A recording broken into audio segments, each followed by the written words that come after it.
ವೈಶಾಲಿ ಗೋವಿಂದ ಮಗನಿಗೆ ಹೊತ್ತಿಗೆ ಸರಿಯಾಗಿ ಊಟ ಖರ್ಚು ಮಾಡಲು ಹಣದ ಅವಶ್ಯಕತೆ ಪೂರೈಸಿದರೆ ತಮ್ಮ ಕರ್ತವ್ಯ ಮುಗಿಯುತ್ತೆ ಎಂದು ಭಾವಿಸಿ ನಿರ್ಲಿಪ್ತರಾಗಿದ್ದರು. ಮನೆಯಲ್ಲಿ ಸಣ್ಣ ಪುಟ್ಟ ವಸ್ತುಗಳು ಕಾಣೆಯಾಗುವುದು ಇತ್ತೀಚೆಗೆ ಸಾಮಾನ್ಯ ಸಂಗತಿಯಾಗಿತ್ತು. ಟಿವಿಯ ಬಳಿ ಇಟ್ಟಿದ್ದ ವೈಶಾಲಿ ತವರು ಮನೆಯಿಂದ ತಂದಿದ್ದ ಅಲಾರಾಂ ಟೈಮ್ ಪೀಸ್ ಮಾಯವಾಯಿತು.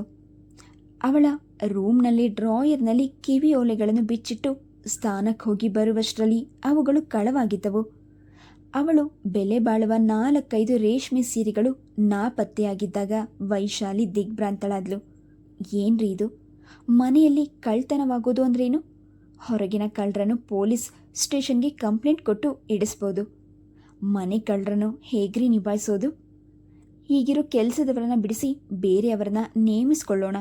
ವೈಶಾಲಿ, ಕೆಲಸದವರಿಗಲ್ಲದೆ ಬೇರೆ ಯಾರಿಗೂ ನಮ್ಮ ರೂಮ್ನೊಳಗೆ ಆಕ್ಸೆಸ್ ಇಲ್ಲ. ಗೋವಿಂದ ಸಲಹೆ ನೀಡಿದಾಗ ವೈಶಾಲಿ ಅದನ್ನು ನಿರಾಕರಿಸಿದ್ಲು. ಬೇರೆ ಕೆಲಸದವರು ಕಳ್ಳರಾಗಿದ್ರೆ ಏನ್ರಿ ಮಾಡೋದು? ನಮ್ಮ ಪದಾರ್ಥಗಳನ್ನು ನಾವು ಜೋಪಾನವಾಗಿಟ್ಕೊಳ್ಬೇಕು. ಗೋವಿಂದ, ನನಗೇನೋ ಆಶ್ಚರ್ಯ ಗೊತ್ತಾ? ಏನು?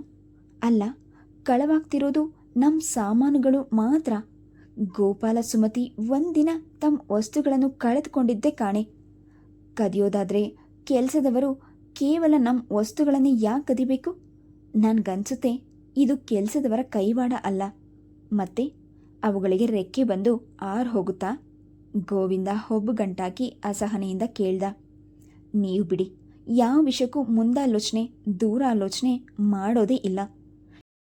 ನಮ್ಮ ಪ್ರಜ್ಜು ಕೈ ತುಂಬ ಖರ್ಚು ಮಾಡ್ತಾನೆ. ಅದನ್ನು ನೋಡಿ ಬೇರೆಯವರಿಗೂ ಆಸೆಯಾಗಿರಬಾರ್ದು ಯಾಕೆ? ವೈಶಾಲಿಯ ಮಾತಿಗೆ ಗೋವಿಂದ ಉದಾಸೀನದಿಂದ, ನೀನು ಇದೆಯಲ್ಲ ನನ್ನ ಬದಲು ದೂರಾಲೋಚನೆ ಎರಡು ಮಾಡೋಕೆ, ಮನೆಯಲ್ಲಿ ಜಗಳ ಕದನ ಆರಂಭ ಮಾಡೋಕೆ ಕಾಯ್ತಾ ಇರ್ತೀಯ ಎಂದು ಮಹಡಿಯಿಂದ ಇಳಿದು ಹೊರಗೆ ಹೊರಡಲು ಸಿದ್ಧನಾದಾಗ ವೈಶಾಲಿ ಗೊಣಗಿದ್ಲು. ಎಲ್ಲ ನಮ್ಮ ತಂದೆ ನನಗೆ ತೆಗೆದುಕೊಟ್ಟಿದ್ದು. ಕತ್ತೆಗೇನು ಗೊತ್ತು ಕಸ್ತೂರಿ ವಾಸನೆ? ಇದೆಲ್ಲ ತಾವೇ ನನಗೆ ತಂದು ಕೊಟ್ಟಿದ್ರೆ ಕಳೆದು ಹೋದಾಗ ಅದರ ಬೆಲೆ ಗೊತ್ತಾಗ್ತಿತ್ತು. ಅವಳೊಡನೆ ಮಾತಿಗೆ ನಿಂತು ವಾದ ಮುಂದುವರೆಸಲು ಇಚ್ಛೆ ಇಲ್ಲದೆ ಗೋವಿಂದ ಅಲ್ಲಿಂದ ಕಾಲ್ ತೆಗೆದ. ಆದರೆ ವೈಶಾಲಿಯ ಸಂದೇಹ ಈಗ ಹೊಸ ರೂಪಕ್ಕೆ ತಿರುಗಿತು. ಅಂದಿನಿಂದ ಅವಳಿಗೆ ಸಾತ್ವಿಕನ ಬಗ್ಗೆ ಶಂಕೆ ಮೂಡಿತು. ಪ್ರಜ್ವಲ್ನ ಸರಿಸಾಟಿಯಾಗಿ ತಾನು ಖರ್ಚು ಮಾಡಬೇಕೆಂಬ ಆಸೆಯಿಂದ ಸಾತ್ವಿಕ್ ಕಳ್ಳತನ ಮಾಡ್ತಿರ್ಬೋದೆ? ಅದಕ್ಕೆ ಅವನ ತಂದೆ ತಾಯಿಯ ಪದಾರ್ಥಗಳನ್ನು ಮುಟ್ಟದೆ ತಮ್ಮ ರೂಮಿನಲ್ಲಿ ಬಂದು ಕಳ್ಳತನ ಮಾಡುವಷ್ಟು ಮುಂದುವರೆದಿದ್ದಾನ? ತಾನು ಸುಮ್ಮನೆ ಮಾತನಾಡಿದ್ರೆ ಏನೂ ಪ್ರಯೋಜನವಿಲ್ಲ. ಕಳ್ಳನನ್ನು ಸಾಕ್ಷಿ ಮಾಲ್ ಸಮೇತ ಹಿಡಿದು ಗೋಪಾಲ ಸುಮತಿ ಎದುರೇ ಅವನಿಗೆ ಚೆನ್ನಾಗಿ ಚೀಮಾರಿ ಹಾಕಬೇಕು ಎಂದು ನಿರ್ಧರಿಸಿ ಸಾತ್ವಿಕನ ಮೇಲೆ ಸದಾ ಕಣ್ಣಿಟ್ಟಿರ್ತಿದ್ಲು. ಅವಳ ಹದ್ದಿನ ದೃಷ್ಟಿ ಅನುಸರಿಸಿಕೊಂಡು ಅವನಿಗೆ ಮನೆಯಲ್ಲಿ ಓಡಾಡಲು ಮುಜುಗರವಾಗ್ತಿತ್ತು. ಯಾಕೋ ಟಿವಿ ಹತ್ರ ಏನೋ ಹುಡುಕ್ತಿದೆಯಾ? ಆ ಮಹಡಿ ಮೆಟ್ಟಿಲ ಹತ್ರ ನಿನ್ಗೇನೋ ಕೆಲಸ ಎಂದು ಅವನ ಚಲನವಲನಗಳನ್ನು ಪರಿಶೀಲಿಸಿ ಪ್ರಶ್ನಿಸಿದಾಗಲೆಲ್ಲ ಸಾತ್ವಿಕನಿಗೆ ತುಂಬ ಬೇಸರವಾಗ್ತಿತ್ತು. ಇದೇನಮ್ಮ, ದೊಡ್ಡಮ್ಮ ಹೊಸದಾಗಿ ನನ್ನನ್ನು ಇನ್ವೆಸ್ಟಿಗೇಟ್ ಮಾಡೋಕೆ ಶುರು ಮಾಡಿದ್ದಾರೆ. ನನ್ನ ಪಾಡಿಗೆ ನಾನು ಫ್ರೀಯಾಗಿ ಮನೆಯಲ್ಲಿ ಓಡಾಡ್ಕೊಂಡಿರೋಕ್ಕೂ ಸ್ವಾತಂತ್ರ್ಯ ಇಲ್ವಾ ಎಂದು ತಾಯಿಯ ಬಳಿ ಸಿಡಿಮಿಡಿಗೊಂಡಾಗ ಸುಮತಿಗೆ ವೈಶಾಲಿಯ ದುರ್ಬುದ್ಧಿಯ ಅರಿವಾಯಿತು. ಇನ್ನು ಈ ಸಂಗತಿ ಗೋಪಾಲನಿಗೆ ಗೊತ್ತಾದರೆ ಸಂಸಾರದಲ್ಲಿ ವೃತ ಅಶಾಂತಿ ಕಲಹ. ಸಾಧ್ವಿ, ನಿನ್ನ ಪಾಡಿಗೆ ನೀನು ರೂಮ್ನಲ್ಲಿ ಓದ್ಕೋ ಹೋಗು, ಆ ಮಹಡಿ ಹತ್ರ ಹೋಗಲೇಬೇಡ ಎಂದು ಮಗನಿಗೆ ಗಂಭೀರವಾಗಿ ಎಚ್ಚರಿಕೆ ನೀಡಿದ್ಲು. ಲಲಿತಮ್ಮನವರ ಸ್ಥಿತಿ ತೀರಾ ಹದಗೆಡ್ತಿತ್ತು. ಸುಮತಿಯ ಕೈಯಲ್ಲಿ ಸೇವೆ ಮಾಡಿಸ್ಕೊಳ್ಳುತ್ತಾ ಅವರು ಹೆಚ್ಚು ದಿನಗಳು ಬದುಕಲಿಲ್ಲ. ತಾಯಿಯ ಸಾವಿನ ನಂತರ ಅಣ್ಣ ತಮ್ಮಂದಿರಿಗೆ ಒಟ್ಟಿಗೆ ಒಂದೇ ಮನೆಯಲ್ಲಿ ವಾಸಿಸಲು ಇಷ್ಟವಿರಲಿಲ್ಲ. ಗೋಪಾಲ ಅಮ್ಮನಿಗೋಸ್ಕರ ಇಷ್ಟು ವರ್ಷಗಳು ತಾವು ಹೇಗೋ ಹೊಂದಿಕೊಂಡಿದ್ದಾಯಿತು. ಇನ್ನು ನಾವು ನಮ್ಮ ಶೇರ್ ತಗೊಂಡು ಬೇರೆ ಸಂಸಾರ ಹೂಡೋಣ. ಗೋವಿಂದನ ಸಲಹೆ ಗೋಪಾಲನಿಗೂ ಒಪ್ಪಿಗೆಯಾಯಿತು. ಅತ್ತೆ ತೀರ್ಕೊಂಡ ಸ್ವಲ್ಪ ಸಮಯದಲ್ಲೇ ಅಣ್ಣ ತಮ್ಮಂದಿರು ಆಸ್ತಿ ವಿಭಾಗ ಮಾಡೋದು ಸುಮತಿಗೆ ಸರಿ ತೋರ್ಲಿಲ್ಲವಾದರೂ ಒಂದೇ ಸೂರಿನಡಿ ವೈಶಾಲಿಯ ನಿಷ್ಠೂರ ಎದುರಿಸುತ್ತಾ ಬಾಳಲು ಅವಳಿಗೆ ಅಸಹನೀಯವಾಯಿತು. ಅಲ್ಲಿ ಅತ್ತೆ ಬದುಕಿರೋವರೆಗೂ ಅಣ್ಣ ತಮ್ಮಂದಿರು ಒಟ್ಟಾಗಿದ್ದು ಅವರು ಕಣ್ಮುಚ್ಚಿದ ಕೂಡಲೇ ಬೇರೆ ಆದರೆ ಏನು ಚೆನ್ನಾಗಿರುತ್ತೆ? ತಾಯಿ ಹೋದ್ಮೇಲೆ ಅಣ್ಣ ತಮ್ಮಂದಿರ ಋಣಾನುಬಂಧ ಕಡಿದು ಹೋಗುತ್ತಾ? ಸುಮತಿ ವಿಷಾದದಿಂದ ಪ್ರಶ್ನಿಸಿದಾಗ ಗೋಪಾಲ ಅಸಹಾಯಕನಾಗಿ ನುಡಿದ. ನಾನು ಏನು ಮಾಡಲಿ ಸುಮತಿ? ಗೋವಿಂದಣ್ಣ ಪಟ್ಟು ಹಿಡಿದು ಕುಳಿತುಬಿಟ್ಟಿದ್ದಾನೆ. ಈ ಮನೆ ಓಡಿಸಿ ಹಾಕಿ ನರ್ಸಿಂಗ್ ಹೋಮ್ ಕಟ್ಟಬೇಕು ಅಂತ ಅವನ ಉದ್ದೇಶ. ನಾನು ಹೇಗೆ ಬೇಡ ಅನ್ನಲಿ? ಹಾಗಾದರೆ ನಾವು ಈ ಮನೆ ಬಿಟ್ಟು ಹೋಗಬೇಕು ಅಂತಾಯಿತು. ನಾವೇನು ಬರಿಗೈಯಲ್ಲಿ ಹೋಗ್ತಾ ಇಲ್ಲ. ಈ ಮನೆ ಅರ್ಧ ಭಾಗದಷ್ಟು ಹಣ ಗೋವಿಂದಣ್ಣ ನಮಗೆ ಕೊಟ್ಟ ಮೇಲೆ ನಾವು ಹೊರಗೆ ಹೋಗೋದು. ಸುಮತಿ ಮಾತನಾಡಲಿಲ್ಲ. ಇಬ್ಬರಲ್ಲಿ ಒಬ್ಬರಾದರೂ ಈ ಮನೆಯ ಜಾಗವನ್ನು ಉಳಿಸ್ಕೊಳ್ತಾರೆಂಬುದೇ ಅವಳಿಗೆ ಸಮಾಧಾನವಾಗಿತ್ತು. ನಾನು ನನ್ನ ಸೈಟ್ನ ಪ್ಲೆಡ್ಜ್ ಮಾಡಿ ಬ್ಯಾಂಕಿನಿಂದ ಸಾಲ ತಗೊಳ್ತೀನಿ. ಅಲ್ಲಿಯವರೆಗೂ ನೀನು ಕಾಯಬೇಕಾಗತ್ತೆ. ಗೋವಿಂದ ಹೇಳಿದಾಗ ಗೋಪಾಲ ಬಿಗುವಾಗಿ ನುಡಿದ. ನೀನು ನನ್ನ ಪಾಲಿನ ಹಣ ಕೊಡೋವರೆಗೂ ನಾನು ಇಲ್ಲಿಂದ ಹೋಗೋಕ್ಕಾಗಲ್ಲ ಗೋವಿಂದಣ್ಣ. ನನಗೆ ಬರೋ ಸಂಬಳದಲ್ಲಿ ನಾನು ಬಾಡಿಗೆ ಮನೆ ಕೊಂಡ್ಕೊಂಡು ಮಗನ್ನ ಓದಿಸಿ ಸಂಸಾರ ನಡೆಸಲಾರೆ. ಗೋವಿಂದ ಸ್ನೇಹದಿಂದ ಅವನ ಭುಜ ಬಳಸಿದ. ಧಾರಾಳವಾಗಿ ಇರಪ್ಪ, ಇದು ನಮ್ಮ ಇಬ್ಬರ ಮನೆಯೇ ತಾನೆ. ಕಾರ್ಪೊರೇಷನ್ ಆಫೀಸ್ನಿಂದ ನಮ್ಮ ಹೆಸರಿಗೆ ಖಾತಾ ಸರ್ಟಿಫಿಕೇಟ್ಸ್ ಬರೋಕ್ಕೆ 2 ತಿಂಗಳಾಗುತ್ತೆ. ನನ್ನ ಲೋನ್ ಸ್ಯಾಂಕ್ಷನ್ ಆಗಿ ಹಣ ಕೈಗೆ ಬರೋದು ಮಿನಿಮಮ್ 6 ತಿಂಗಳಾಗ್ಬೋದು. ಹೇಗಿದ್ರು ಈಗ ನಿನ್ನ ಮಗನಿಗೆ ಪರೀಕ್ಷೆ ಹತ್ತಿರ ಬರ್ತಾ ಇದೆ. ಈ ವರ್ಷ ಎಕ್ಸಾಮ್ ಮುಗಿದ ಮೇಲೆ ನೀನು ಬೇರೆ ಮನೆ ನೋಡ್ಕೊಂಡು ಹೋಗ್ಬೋದು. ಅಷ್ಟರಲ್ಲಿ ನಾನು ನಿನಗೆ ಹಣ ಕೊಟ್ಬಿಡ್ತೀನಿ. ಹೀಗಾಗಿ ಇಷ್ಟವಿಲ್ಲದಿದ್ದರೂ ಸುಮತಿ ಗೋಪಾಲ ಆ ಮನೆಯಲ್ಲೇ ಉಳಿಬೇಕಾಯಿತು. ಅದು ವೈಶಾಲಿಗೆ ಇಷ್ಟವಾಗಲಿಲ್ಲ. ನನಗಂತೂ ಈ ಮನೆಯಲ್ಲಿ 20 ವರ್ಷಗಳಿಂದ ಅತ್ತೆ ಕೈ ಕಳೆಗಿದ್ದು ಸಾಕಾಗಿದೆ. ಮದುವೆಯಾದಾಗಲಂತೂ ಸ್ವಾತಂತ್ರ್ಯವಾಗಿ ಸಂಸಾರ ಮಾಡೋಕ್ಕಾಗಲಿಲ್ಲ. ಮಗನಿಗೆ ಮೀಸೆ ಬಂದಿಲ್ಲ ಅಂದರೂ ನಮ್ಮ ಸಂಸಾರ ಅಂತ ಇರಬೇಡ್ವೇನು ಎಂದು ಅವಳು ಹಠ ಹಿಡಿದಿದ್ದರಿಂದ ಹಣದ ವಿಷಯ ನಿರ್ಧಾರವಾಗುವವರೆಗೂ ಮನೆಯಲ್ಲಿ 2 ಸಂಸಾರ ಆರಂಭವಾಯಿತು. ವೈಶಾಲಿಯ ಅಪೇಕ್ಷೆಯಂತೆ ಅಡಿಗೆ ಮನೆಯಲ್ಲಿ 2 ಬಗೆಯ ಅಡಿಗೆಗಳು ತಯಾರಾಗಲು ಆರಂಭಿಸಿದವು. ಇಷ್ಟು ವರ್ಷಗಳು ಮನೆಯಲ್ಲಿ ಇರುವವರಿಗೆಲ್ಲ ಬೇಯಿಸ್ತಿದ್ದ ಸುಮತಿ ಇನ್ನು 6 ತಿಂಗಳು ಎಲ್ಲರಿಗೋ ಅಡಿಗೆ ಮಾಡಲು ಹಾಕಲಾರಲ್ಲೇ.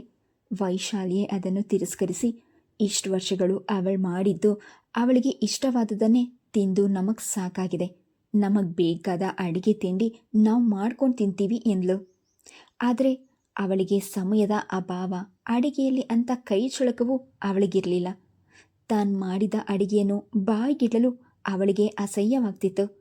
ಅದೇ ಮನೆಯಲ್ಲಿ ಸುಮತಿ ತಯಾರಿಸುವ ನಳಪಾಕ ಕಂಡು ಅವಳ ಬಾಯಲ್ಲಿ ನೀರೂರ್ತಿತ್ತು. ಆದರೆ ಮುಂದಿಟ್ಟ ಹೆಜ್ಜೆಯನ್ನು ಹಿಂದಿಡಲು ಅವಳ ಸ್ವಾಭಿಮಾನ ಒಪ್ಪಿರಲಿಲ್ಲ. ಸುಮತಿಯ ಮೇಲಿನ ಅಸಮಾಧಾನವನ್ನು ಅವಳು ಪಾತ್ರೆಗಳ ಮೇಲೆ ತೋರಿಸ್ತಿದ್ಲು. ಇದೇನೇ ವೈಶಾಲಿ, ಇದು ಮನುಷ್ಯರು ತಿನ್ನೋಕ್ಕಾಗುತ್ತಾ? ನಿನಗೆ ಅಡುಗೆ ಮಾಡೋಕ್ಕೆ ಬಾರ್ದಿದ ಮೇಲೆ ಯಾಕೆ ಮಾಡ್ತೀಯ? ಗೋವಿಂದ ಪ್ರತಿದಿನ ಊಟ ತಿಂಡಿ ರುಚಿ ನೋಡಲಾರದೆ ಒದ್ದಾಡ್ತಿದ್ದ. ಬೇರೆಯವರ ಹಾಗೆ ನಾನು ಹುಟ್ಟಿದಾಗೆಯಿಂದ ಕೈಯಲ್ಲಿ ಸೋಟ್ ಹಿಡಿದವಳಲ್ಲ. ನಿಮಗೆ ರುಚಿ ರುಚಿಯಾಗಿ ಅಡಿಗೆ ತಿಂಡಿ ಮಾಡಿ ಹಾಕೋ ಅಂತ ಹಳ್ಳಿ ಗುಗ್ಗುನ ಮದುವೆ ಆಗಬೇಕಾಗಿತ್ತು. ನಾನು ದೊಡ್ಡ ಅಡ್ಮಿನಿಸ್ಟ್ರೇಟಿವ್ ಆಫೀಸರ್ ಗೊತ್ತೇನು? ಅಡಿಗೆ ಮನೆಯೇ ಸರ್ವಸ್ವ ಅಂತ ತಿಳಿದವಳಲ್ಲ. ವೈಶಾಲಿಯು ರೇಗ್ತಿದ್ಲು. ಹೆಂಡತಿಯ ಪರದಾಟ ನೋಡಲಾರದೆ ಗೋವಿಂದ ಕೊನೆಗೆ ಅಡಿಗೆಯವರನ್ನು ನೇಮಿಸ್ಕೊಂಡ. ಒಂದೇ ಅಡಿಗೆ ಮನೆಯಲ್ಲಿ ಅಡಿಗೆಯವಳ ಜೊತೆ ಬೇರೆ ಬೇರೆ ಅಡಿಗೆ ಮಾಡಿಕೊಳ್ಳೋದು ಸುಮತಿಗೆ ಮುಜುಗರವಾಗ್ತಿತ್ತು. ಒಂದೇ ಮನೆಯಲ್ಲಿ 2 ಒಲೆಗಳನ್ನು ಹಚ್ಚೋದು ನೋಡಿದ್ರೆ ಅತ್ತೆ ಎಷ್ಟು ದುಃಖ ಪಡ್ತಿದ್ರೋ. ಇದನ್ನೆಲ್ಲ ನೋಡದೆ ಕಣ್ಮುಚ್ಕೊಂಡಿದ್ದು ಅವರ ಪುಣ್ಯ. ಆ ಅಡಿಗೆಯವಳ ಜೊತೆ ಬೇರೆ ಅಡಿಗೆ ಮಾಡೋಕೆ ನನಗೆ ತುಂಬ ಸಂಕೋಚವಾಗುತ್ತೆ ಕಣ್ರಿ. ವೈಶಾಲಿ ಸುಮ್ಮನೆ ಯಾಕೆ ಅರ್ಥವಿಲ್ಲದ ಹಠ ಸಾಧಿಸ್ತಾರೆ? ಅವರ ಸಂಸಾರಕ್ಕೆ ನಾನು ಇನ್ನೊಂದಿಷ್ಟು ಅಡಿಗೆ ಮಾಡಲಾರೇನಾ? ಯಾಕೋ ಇತ್ತೀಚೆಗೆ ಈ ಮನೆಯಲ್ಲಿ ನನಗೆ ಉಸಿರು ಕಟ್ಟಿದಂತೆ ವಾತಾವರಣ ಆಗೋಗಿದೆ. ಸುಮತಿ ಪತಿಯ ಬಳಿ ಗೊಣಗದ್ಲು. ಮದುವೆಯಾಗಿ ಅಷ್ಟು ವರ್ಷಗಳು ಕಳೆದರೂ ಅವಳೆಂದು ಅವನ ಮುಂದೆ ತನ್ನ ಕಷ್ಟ ತೊಂದರೆಗಳನ್ನು ತೋಡ್ಕೊಳ್ತಿರ್ಲಿಲ್ಲ. ಎಂಥ ಪರಿಸ್ಥಿತಿಯನ್ನಾದರೂ ಎದುರಿಸಿ ಸಂಸಾರವನ್ನು ನಿಭಾಯಿಸ್ಕೊಂಡು ಹೋಗ್ತಿದ್ಲು.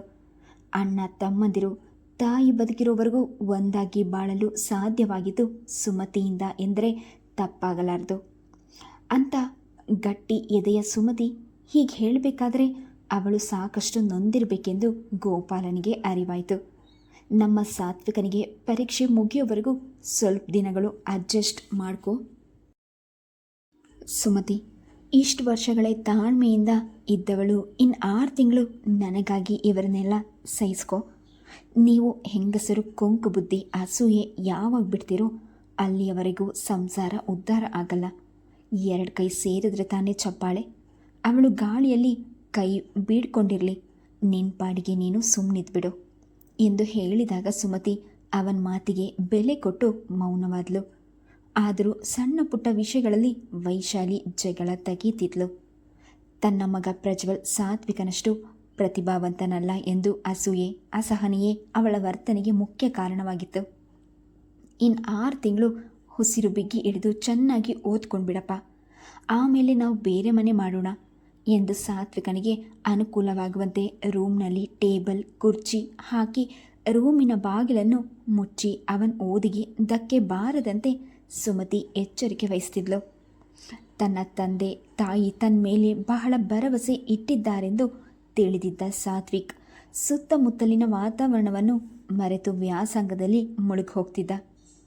ಮನೆಯಲ್ಲಾಗ್ತಿದ್ದ ಗೊಂದಲ ಗಲಾಟೆಯಲ್ಲಿ ಪ್ರಜ್ವಲ್ ಯಾವಾಗ ಮನೆ ಸೇರ್ತಿದ್ನೋ ಏನೋ, ಏನು ಮಾಡ್ತಿದ್ನೋ ವೈಶಾಲಿಗೆ ಗೊತ್ತಾಗ್ತಿರಲಿಲ್ಲ.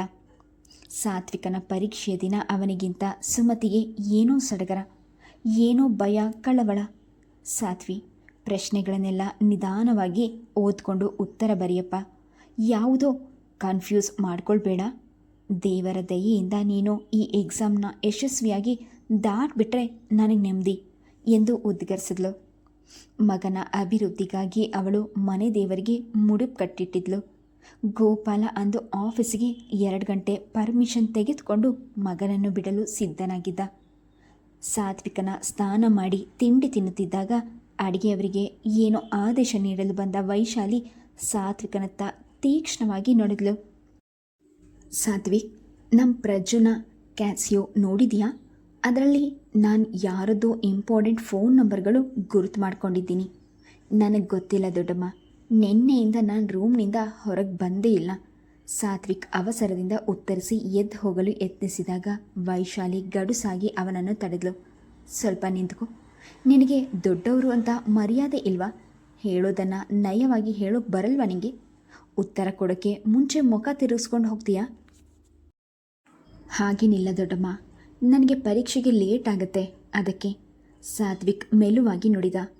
ಪರೀಕ್ಷೆಯ ದಿನ ಮನಸ್ಸನ್ನು ನಿರಾಳವಾಗಿಟ್ಕೊಳ್ಬೇಕೆಂದು ಅವನು ಯಾರೊಡನೆಯೂ ಅನಗತ್ಯವಾಗಿ ಮಾತಿಗೆ ಇಳಿಯುತ್ತಿರಲಿಲ್ಲ. ಮಹಾಜಜ್ಮಿ PUCಗೆ ಇವನ್ ತಲೆ ನಿಲ್ಲಲಿಲ್ಲ. ಇನ್ನು ಇವನು IAS ಪರೀಕ್ಷೆ ಓದೋ ಹಾಗಿದ್ರೆ ಇವನ್ ಅಪ್ಪ ಅಮ್ಮನ್ನ ನೆಲದ ಮೇಲೆ ನೋಡೋಕ್ಕಾಗ್ತಿರಲಿಲ್ಲ. ಅವಳ ಹೀನಾಯದ ಮಾತು ಕೇಳಿ ಗೋಪಾಲನ ಸಿಟ್ಟು ಕೆರಳಿತು. ನೋಡಿ, ನಾನು ತುಂಬ ದಿನಗಳಿಂದ ನೋಡಿಕೊಂಡು ಸುಮ್ಮನೆ ಇದ್ದೀನಿ.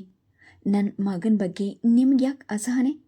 ಇವತ್ತು ಎಕ್ಸಾಮ್ಗೆ ಹೊರಟಿದ್ದಾನೆಂದು ಬೆಸ್ಟ್ ವಿಶ್ ಹೇಳಿ ಆಶೀರ್ವಾದ ಮಾಡುವ ಬದಲು ಅನವಶ್ಯಕವಾಗಿ ಜಗಳ ತೆಗೆದು ಅವನ ಮನಸ್ಸು ಕೆಡಿಸ್ತೀರಾ? ನನ್ನ ಮಗ IAS ಆಫೀಸ್ ಆಗೋದಾದರೆ ಅದರಿಂದ ನಿಮಗಾಗೋ ಲಾಭ ಅಥವಾ ನಷ್ಟವೇನು? ಥೂ, ಇದು ಒಂದು ಮನೇನಾ? ಅವತ್ತೇ ಅವ್ರಿಗೆಲ್ಲ ದುಡ್ಡು ಕೊಟ್ಟು ಹೊರಗೆ ಕಳಗಿಸ್ಬಿಡಿ ಅಂತ ಅವರ ಹತ್ರ ಬಡ್ಕೊಂಡೆ, ಕೇಳಲಿಲ್ಲ ನನ್ನ ಮಾತು. ಇಲ್ಲದ್ದು ಕಂಡವರ ಹತ್ರ ಮಾತು ಕೇಳೋ ಹಣೆ ಬರಹ ನನಗೆ. ವೈಶಾಲಿ ಸಿಡಿಮಡಿಗೊಂಡಾಗ ಸುಮತಿ ಬೇಡವೆಂದು ತಡೆಯುತ್ತಿದ್ದರೂ ಗೋಪಾಲ ರೇಗ್ದ. ಈ ಮನೆ ನೀವು ತವರ್ ಮನೆಯಿಂದ ತಂದಿದ್ದಲ್ಲಮ್ಮ. ನಮ್ಮ ತಾತ ನಮ್ಮ ತಂದೆಯವರ ಕಾಲದಿಂದ ಪಿತ್ರಾರ್ಜಿತವಾಗಿ ನಮಗೆ ಬಂದಿದ್ದು. ನಾವು ಇಲ್ಲಿರೋದು ಬಿಡೋದು ನನಗೆ ನಮ್ಮ ಅಣ್ಣ ಗೋವಿಂದನಿಗೆ ಸೇರಿದ ವಿಷಯ. ನೀವು ಯಾರು ಅದನ್ನು ಮಾತನಾಡೋಕೆ? ಅವರಿಬ್ಬರ ವಾದ ಕೇಳುತ್ತಾ ಸಾತ್ವಿಕ್ ತಬ್ಬಿಬ್ಬಾಗಿ ನಿಂತಾಗ ಸುಮತಿ ಗಂಡನ ಮುಂದೆ ನಿಂತು ಅತ್ತರಾಗಿ ನೋಡಿದ್ಲು. ರೀ, ನಿಮಗೆ ಕೈ ಮುಗಿತೀನಿ ಬನ್ರಿ. ಸಾತ್ವಿಕನಿಗೆ ಪರೀಕ್ಷೆ ಟೈಮ್ನಲ್ಲಿ ಮನಸ್ತಾಪ ಮಾಡ್ಕೊಳ್ತೀರಾ? ಪಾಪ ಹುಡುಗ ನಿರ್ಮಲವಾದ ಮನಸ್ಸಿನಿಂದ ಪರೀಕ್ಷೆಗೆ ಹೋಗಲಿ, ನಡೀರಿ. ಅವನನ್ನು ನೀವೇ ಬಿಟ್ಟು ಬನ್ನಿ. ನಾವೀಗ ಯಾರ ಹತ್ರನೂ ಮಾತನಾಡೋದು ಬೇಡ. ಕಾಲ ಬಂದಾಗ ದೇವರೇ ನಮಗೆ ದಾರಿ ತೋರಿಸ್ತಾನೆ. ಗೋಪಾಲ ದುಮ್ಮುಗುಟ್ಟುತ್ತಲೇ ಸಾತ್ವಿಕ್ನನ್ನು ಸ್ಕೂಟರ್ನಲ್ಲಿ ಕರೆದೊಯ್ದು ವೈಶಾಲಿ ಏನೋ ಗೊಣಗುತ್ತಾ ಒಳಗೆ ನಡೆದ್ಲು. ಅಂದಿನಿಂದ ಸುಮತಿಗೆ ವೈಶಾಲಿಯ ಮೇಲಿದ್ದ ಅಲ್ಪ ಸ್ವಲ್ಪ ಗೌರವ ವಿಶ್ವಾಸವೂ ಅಳಿಸಿ ಹೋಯಿತು. ಸಾತ್ವಿಕನಿಗೆ ಪರೀಕ್ಷೆ ಸಮಯದಲ್ಲಿ ಮನಸ್ಸು ಕೆಡಿಸಿ ತೊಂದರೆ ಮಾಡಬೇಕೆಂಬ ಉದ್ದೇಶದಿಂದಲೇ ವೈಶಾಲಿ ಹಾಗೆ ವರ್ತಿಸಿದ್ದಾಳೆಂದು ಅವಳಿಗೆ ಈ ಸನ್ನಿವೇಶದಿಂದ ಎಂದು ಬಿಡುಗಡೆ ಹೊಂದೋದೋ ಎಂದು ಅವಳು ಜಾತಕ ಪಕ್ಷಿಯಂತೆ ಕಾಯ್ತಿದ್ಲು. ಸಾತ್ವಿಕನ CET ಪರೀಕ್ಷೆಯು ಮುಗಿಯುವ ಹೊತ್ತಿಗೆ ಗೋವಿಂದ ಗೋಪಾಲನಿಗೆ ಮನೆ ಪಾಲ್ ಮಾಡಿದ ಹಣ ಕೊಡಲು ಸಾಧ್ಯವಾಯಿತು. ಗೋಪಾಲ ತನ್ನ ಆಫೀಸಿಗೆ ಹತ್ತಿರವಾಗಿದ್ದ ಬಡಾವಣೆಯಲ್ಲಿ ಚಿಕ್ಕ ಮನೆಯೊಂದನ್ನು ಖರೀದಿಸಿದ. ವೈಶಾಲಿಯ ಹೆಸರಿನಲ್ಲಿ ಅವಳ ತಂದೆ ಕಾಶಿನಾಥ್ ದೊಡ್ಡ ಬಂಗಲೆ ಬಿಟ್ಟು ಹೋಗಿದ್ರಿಂದ ಗೋವಿಂದ ಸ್ವಂತ ಮನೆ ಕಟ್ಟಿಸುವ ಬಗ್ಗೆ ಯೋಚಿಸದೆ ನರ್ಸಿಂಗ್ ಹೋಮ್ ಸ್ಥಾಪಿಸುವ ಯೋಚನೆಗೆ ಕೈ ಹಾಕಿದ. ಇದರ ಬಗ್ಗೆ ವೈಶಾಲಿಗೆ ತುಂಬ ಅಸಮಾಧಾನವಾಗಿತ್ತು. ಈಗ ನರ್ಸಿಂಗ್ ಹೋಮ್ ಯಾಕ್ರಿ ಕಟ್ಟಿಸ್ಬೇಕು? ಈ ಮನೆ ಲೀಸ್ಗೋ ಬಾಡಿಗೆಗೋ ಕೊಟ್ಟರೆ ಬೇಕಾದಷ್ಟು ದುಡ್ಡು ಬರುತ್ತೆ. ಆದರೆ ಗೋವಿಂದನ ಉದ್ದೇಶವೇ ಬೇರೆ. ಹೇಗಾದರೂ ಮಾಡಿ ನಮ್ಮ ಪ್ರಜ್ಜುನ MBBS ಓದಿಸ್ತೀನಿ. ಮುಂದೆ ಈ ನರ್ಸಿಂಗ್ ಹೋಮ್ ಅವನಿಗೆ ಆಗುತ್ತೆ. ಸ್ವಂತ ಮನೆಗೇನು ಚೆನ್ನಾಗಿ ಸಂಪಾದನೆ ಮಾಡಿದ್ಮೇಲೆ ಕಟ್ಕೊಂಡ್ರಾಯ್ತು. ನಮ್ಮ ಮಗನ ಭವಿಷ್ಯಕ್ಕೆ ನರ್ಸಿಂಗ್ ಹೋಮ್ ಒಳ್ಳೆ ಇನ್ವೆಸ್ಟ್ಮೆಂಟ್ ಆಗುತ್ತೆ. ತಂದೆ ತಾಯಿ ತನ್ನ ಮೇಲಿಟ್ಟ ಆಸೆಗಳು ಭರವಸೆ ಪ್ರಜ್ವಲ್ನ ಮೇಲೆ ಯಾವ ಪರಿಣಾಮವೂ ಬೀರಿರಲಿಲ್ಲ. ಅವನಿಗೆ ಬದುಕಿನಲ್ಲಿ ಯಾವ ಕೊರತೆ ಇತ್ತು? ತನಗೆ ಬೇಕಾದ ವಸ್ತುಗಳನ್ನು ಕೊಳ್ಳಲು ಕೈ ತುಂಬ ಹಣ ಓಡಾಡ್ತಿತ್ತು. ಅವನ ಮೋಜಿನ ಜೀವನ ಹಂಚಿಕೊಳ್ಳಲು ಗೆಳೆಯರು ಬೆನ್ಬೀಳ್ತಿದ್ರು. ಯಾವ ಪುರುಷಾರ್ಥಕ್ಕಾಗಿ ಅವನು ಹಗಲಿರುಳು ಕಷ್ಟಪಟ್ಟು ಓದಬೇಕಿತ್ತು? ವ್ಯಾಸಂಗ ಮಾಡೋದಕ್ಕೆ ಹಣ ಸಂಪಾದಿಸಿ ಜೀವನ ನಿರ್ವಹಣೆ ಮಾಡಲ್ತಾನೆ. ಆ ಹಣ ಸುಲಲಿತವಾಗಿ ತಂದೆ ತಾಯಿಯಿಂದ ಸಿಗ್ತಾ ಇರಬೇಕಾದ್ರೆ ಅವನು ಪುಸ್ತಕದ ಹುಳುವಾಗುವ ಅಗತ್ಯವೇನು? ಸಾಮಾನುಗಳನ್ನು ಹೊಸ ಮನೆಗೆ ಶಿಫ್ಟ್ ಮಾಡುವ ಭರದಲ್ಲಿ ಗೋಪಾಲ ಸಾತ್ವಿಕ ನಿರಂತರಾಗಿದ್ದಾಗ ಸುಮತಿ ಮನೆಯಲ್ಲೇ ಇರ್ತಿದ್ಲು. ಆಗ ಅವಳಿಗೆ ಪ್ರಜ್ವಲ್ನ ನಡವಳಿಕೆ ವಿಚಿತ್ರವಾಗಿ ತೋರ್ತಿತ್ತು. ಅವನು ಮೊದಲಿಗಿಂತ ಕೃಶನಾಗಿದ್ದು ಹತ್ತಿರ ಬಂದರೆ ಅವನ ಬಳಿ ಏನೋ ಒಂದು ಬಗೆಯ ಸುಗಂಧ. ಅಂಥ ವಾಸನೆ ಅವಳಿಗೆ ಅಪರಿಚಿತ. ಎಷ್ಟೋ ಬಾರಿ ಪ್ರಜ್ವಲ್ ಬೆಳಗ್ಗೆ ರೂಮಿಗೆ ಹೋದರೆ ಮಧ್ಯಾಹ್ನ 3 ಗಂಟೆಯಾದರೂ ಊಟಕ್ಕೆ ಇಳಿದು ಬರ್ತಿರಲಿಲ್ಲ. ಪ್ರಜ್ವಲ್ ಬೆಳಗ್ಗೆಯಿಂದ ಏನೂ ತಿಂದ ಹಾಗೆ ಕಾಣಿಸ್ಲಿಲ್ಲ. ಊಟ ಮಾಡಿದ್ನಾ ಎಂದು ಸುಮತಿ ಅಡಿಗೆಗಳನ್ನು ಪ್ರಶ್ನಿಸಿದ್ರೆ ಆಕೆ ಹೊರಟಾಗಿ ಉತ್ತರಿಸ್ತಿದ್ಲು. ನನಗೆ ಅಮ್ಮೋರು ಸಂಬಳ ಕೊಡೋದು ಅಡುಗೆ ಮಾಡೋಕ್ಕಷ್ಟೇ. ಒಬ್ಬೊಬ್ಬರಿಗೂ ಉಪಚಾರ ಮಾಡ್ತಾ ಕೂತ್ಕೊಳ್ಳೋಕ್ಕೆ ನನಗ್ಯಾರೂ ಸಂಬಳ ಕೊಡಲ್ಲ. ಸುಮತಿ ಅವನು ಉಪವಾಸ ಹೊಂದಿರೋದನ್ನು ನೋಡಲಾರದೆ ಪ್ರಜ್ವಲ್ನ ರೂಮಿಗೆ ಹೋದರೆ ಅವನು ಸಾಮಾನ್ಯವಾಗಿ ಗಾಢ ನಿದ್ರೆಯಲ್ಲಿರ್ತಿದ್ದ. Please subscribe the channel, like and share. Thank you.